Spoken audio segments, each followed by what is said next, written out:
नमस्कार, ग्लोबल स्पेशलमा यहाँलाई स्वागत छ।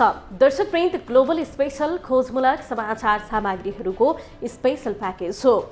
हामी जनसरोकारका हरेक विषयको गहिरो अध्ययन गर्दै सत्य तथ्यलाई उजागर गर्ने प्रयास गर्दछौँ। सत्य तथ्य र निष्पक्ष समाचारको प्याकेज दिने हाम्रो प्रयास निरन्तर जारी छ।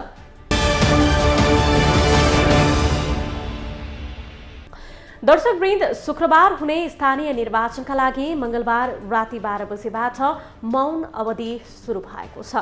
निर्वाचन आयोगले मौन अवधिको पूर्ण पालना गर्न आग्रह गरेको छ। मौन अवधिमा राजनीतिक दल, नेता, उम्मेद्वारलाई प्रचार प्रसार गर्न पूर्णतः रोक लगाइएको छ। त्यसबाहेक आचार संहिता विपरीत हुने गरी सामाजिक सञ्जालमा लेख्न समेत रोक लगाइएको छ। स्थानीय तह निर्वाचनका लागि मुलुकभर 10,756 मतदान स्थल तोकिएका छन्। तीमध्ये 2,946लाई सरकारले अति संवेदनशील सूचीमा राखेको छ। निर्वाचनको सुरक्षाका लागि सरकारले बनाएको एकीकृत सुरक्षा योजनामा अति संवेदनशील र सामान्य गरी 3 भागमा मतदान स्थलको वर्गीकरण गरिएको छ। आज हामी यिनै विषयवस्तुलाई नै प्रस्तुत गर्नेछौँ। निर्वाचन आयोगका अनुसार 10,000 बढी मतदान स्थलमा 1,77,33,723 जना मतदान गर्नेछन्। आयोगले मतदानमा सहभागी हुन अनिवार्य रूपमा मतदाता परिचय पत्र लिएर जान भनेको छ। एक मतदाताले भोट हाल्न के कस्ता प्रक्रिया पूरा गर्नुपर्छ त? निर्वाचन आयोगले स्थानीय तहको चुनावको सम्पूर्ण तयारी सकिएको बताएको छ। चुनावमा 1,77,33,723 जना मतदाताले 1,45,011 प्रतिनिधि छनौट गर्दैछन्। 390 जना जनप्रतिनिधि निर्विरोध चयन भइसकेका छन्।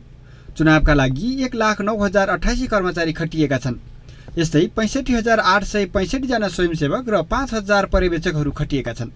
10,756 मतदान स्थल अन्तर्गत 21,955 मतदान केन्द्र रहेको छ। 100 भन्दा धेरै मतदान स्थल र केन्द्र मध्य प्रदेशमा रहेको छ भने 100 भन्दा कम कर्णाली प्रदेशमा रहेको छ। अब देशभर चाहिँ 10,756 मतदान स्थल छन्। एउटा मतदान स्थलमा कम्तीमा एउटा केन्द्र त हुने नै भयो। तर त्यहाँ मतदाता सङ्ख्याको आधारमा यदि 1000 भन्दा बढी भयो भने दोस्रो मतदान केन्द्र हुन्छ। अब 2000 भन्दा बढी भयो भने तेस्रो मतदान केन्द्र राख्नुपर्ने हुन्छ। यो हिसाबले हाम्रो 10,756 भित्र 21,955 वटा मतदान केन्द्रहरू छन्। अब आज सबैजसो मतदान केन्द्रमा सर्वपक्षीय बैठक भएको छ। त्यहाँ चाहिँ अब 30 गतेको लागि चाहिने मतदान प्रतिनिधिहरूको नाम माग्ने, आवश्यक सहयोग व्यवस्थापन माग गर्ने अथवा त्यो वातावरणलाई त्यहाँ मिलाउने अथवा आपसी सरसहयोग समन्वयका कुराहरूको बारे छलफल भइरहेको छ। यसपालिको चुनावमा 79 वटा राजनीतिक दलले दल दर्ता गराएका थिए। तर सबै जिल्लामा 79 वटै राजनीतिक दलले उम्मेदवारी दिएका छैनन्। चुनावमा 11,000 बढी स्वतन्त्र उम्मेदवारी समेत दर्ता भएको छ। चुनावमा एकजना मतदातालाई मतदान प्रक्रिया पूरा गर्न 4 देखि 5 मिनट लाग्ने निर्वाचन आयोगले बताएको छ। अब एउटा मतदाता मतपत्र लिएपछि मत खसालेर बाहिर निस्किँदाखेरिमा 4-5 मिनट लाग्न सक्छ हैन। तर एउटै मात्रै चाहिँ एकजना मतदातालाई लाग्ने समय हेर्दाखेरिमा मैले जुन अहिले भने नि त्यति सेकेन्ड लाग्न सक्छ। बिस्तारै 7 छाप हान्दाखेरिमा अथवा बढीमा 1 मिनट लाग्न सक्छ। र यो एकजना मान्छेलाई 5 मिनटमा ऊ चाहिँ अब नाम रुजु गरेर चाहिँ बाहिर निस्किन्छ। यता मौसम विभागले भने चुनावका दिन देशभर पानी पर्ने अनुमान गरेसँगै मतपेटिका र मतपत्रको सुरक्षा व्यवस्थापनमा चुनौती देखिएको छ। आयोगले मतपत्र र मतपेटिकाको सुरक्षा व्यवस्था मिलाउन सबै स्थानीय तहलाई निर्देशन दिइसकेको छ। ग्लोबल टेलिभिजनका लागि क्यामेरामा कबीर सिंह ठकुरीका साथमा कविन्द्र तिमसिना, काठमाडौँ।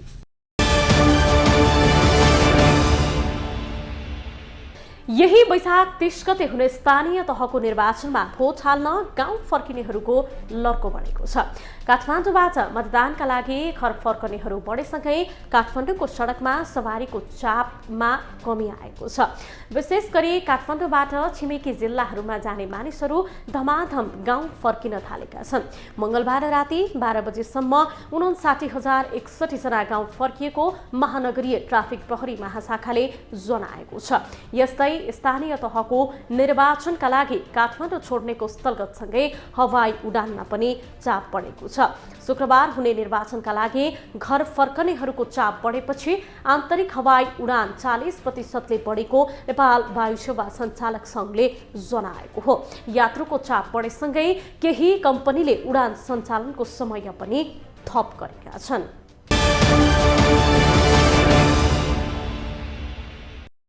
शुक्रबार हुने स्थानीय तहको चुनावमा भोट हाल्न जन्मथलो फर्कनेको संख्या बढ्न थालेको छ। उपत्यकामा रहेका विभिन्न जिल्लाका मतदाताहरू आफ्नो जिल्ला फर्कन थालेका छन्। काठमाडौँको बालौचोक, कलङ्की, कोटेश्वर लगायत काठमाडौँबाट बाहिरिने नाकामा गाउँ फर्कनेको घुइँचो छ। त्यस्तै त्रिभुवन विमानस्थलमा समेत मतदान गर्न जानेहरूको भिड लागेको छ।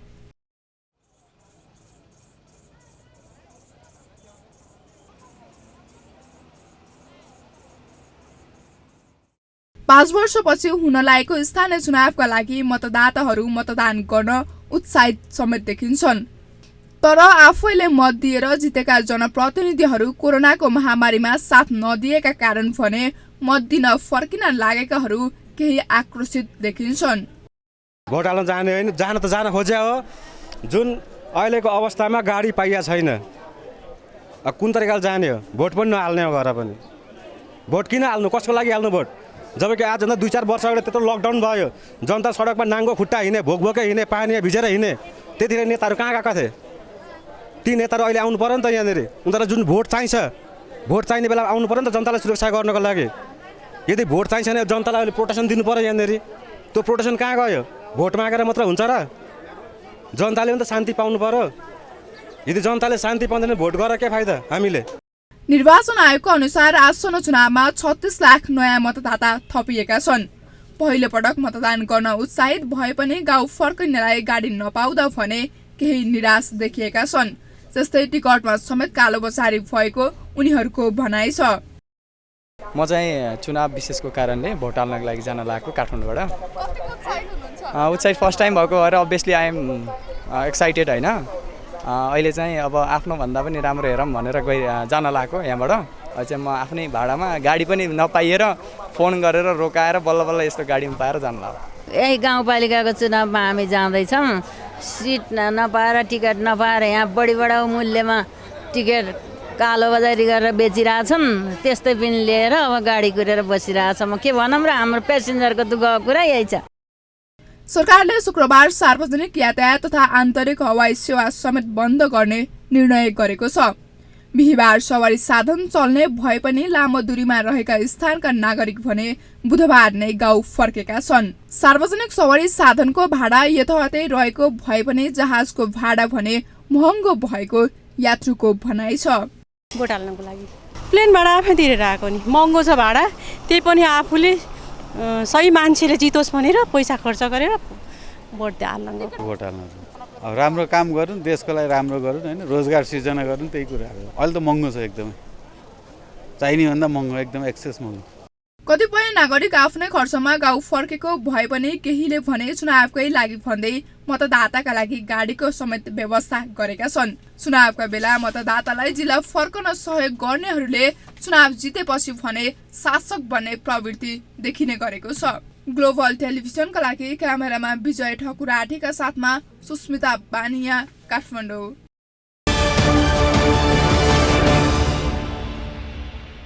गृह मन्त्रालयले स्थानीय तहको निर्वाचनमा सुरक्षा व्यवस्था मजबुत पारेको भन्दै भयरहित रूपमा मतदान गर्न आम नागरिकलाई आग्रह गरेको छ। तर स्वास्थ्य मन्त्रालयले भने भिडभाड बढ्ने कारण कोरोना संक्रमण उकालो लाग्न सक्ने भन्दै सावधानी अपनाउन सुझाव दिएको छ।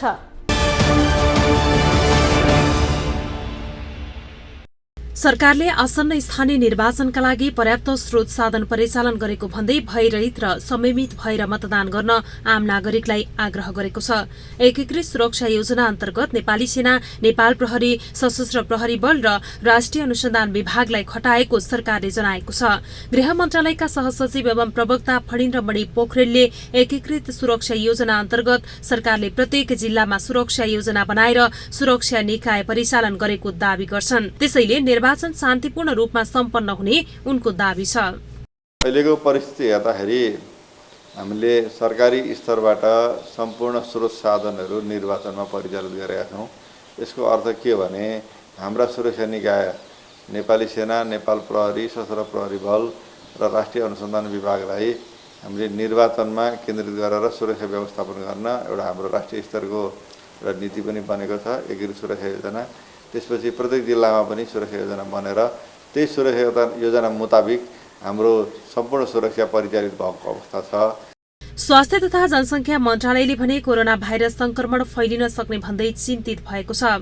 मन्त्रालयका सहप्रवक्ता डाक्टर समीर कुमार अधिकारीले छिमेकी मुलुक भारतमा संक्रमण बढेकाले चुनावका क्रममा सावधानी अपनाउनु पर्ने बताउँछन्। अधिकारी विशेष सावधानी अपनाउन भारतबाट फर्कने मतदातालाई सुझाव दिन्छन्। चुनावका दिन सबै नागरिक स्वास्थ्य मापदण्ड पालना गरी मतदानमा सहभागी हुनुपर्ने उनको भनाइ छ।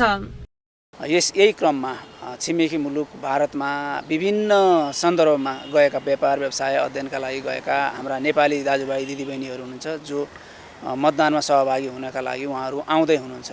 यो आउने क्रममा चाहिँ उता सङ्क्रमण बढिरहेको अवस्थामा उहाँहरू आउँदै गरेको र यतातिर चाहिँ सङ्क्रमण सकियो कि भन्ने खालको बुझाइ बढिरहेको अवस्था देख्दाखेरि चाहिँ जोखिमका हिसाबले अलि बढी संवेदनशील हुनुपर्ने स्वास्थ्य मन्त्रालयले आकलन गरेको छ र त्यसै अनुसार स्वास्थ्य नाकाहरू जति पनि छन्, हेल्थ डेस्कहरू छन् र सीमावर्ती क्षेत्रहरूमा रहेको आवत जावतलाई व्यवस्थित गर्ने कुराहरू र उहाँहरू जुन ठाउँमा आउनुहुन्छ ती स्थानीय तहहरूमा उहाँहरू गएर जनस्वास्थ्यका मापदण्डहरूको पालना गर्ने, क्वारेन्टाइनका कुराहरू पालना गर्ने कुराहरूमा चाहिँ सम्बन्धित निकायहरूसँग स्वास्थ्य मन्त्रालयले जोखिमको आकलन गरेर पत्राचार गरेको उहाँहरूलाई त्यसै अनुसार बुझाउने कामहरू चाहिँ गरेको छ। स्थानीय तह चुनाव देशभर एकै चरणमा यही वैशाख 30 गते हुँदैछ। मौसमविदहरूले त्यस दिन देशका अधिकांश भागमा पानी पर्ने भन्दै त्यसै अनुसारको तयारी गर्न सुझाव दिएका छन्। मौसमविदको सुझाव बमोजिम निर्वाचन आयोगले पनि मतदातालाई सहज हुने र मतपत्र सुरक्षित रहने किसिमले तयारी गर्न सरकारलाई निर्देशन दिइसकेको छ।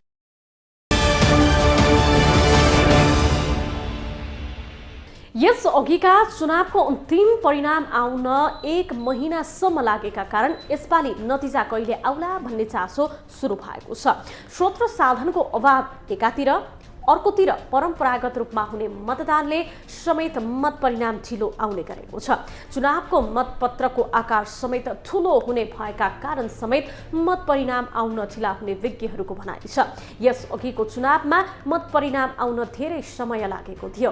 त्यसैलाई ध्यान दिएर निर्वाचन आयोगले यसपालि विद्युतीय मतदान गर्ने बारेमा छलफल चलाएको थियो। तर अहिलेको चुनावमा विद्युतीय मतदान सम्भव नभएको निष्कर्ष आयोगले निकालेको छ। हवस् त, आजलाई ग्लोबल स्पेशल यति नै। भोलि अर्को विषयको सामग्री लिएर आउने नै छौँ। तबसम्मका लागि तपाईँ ग्लोबल टेलिभिजन सँगै रहनुहोला। नमस्ते।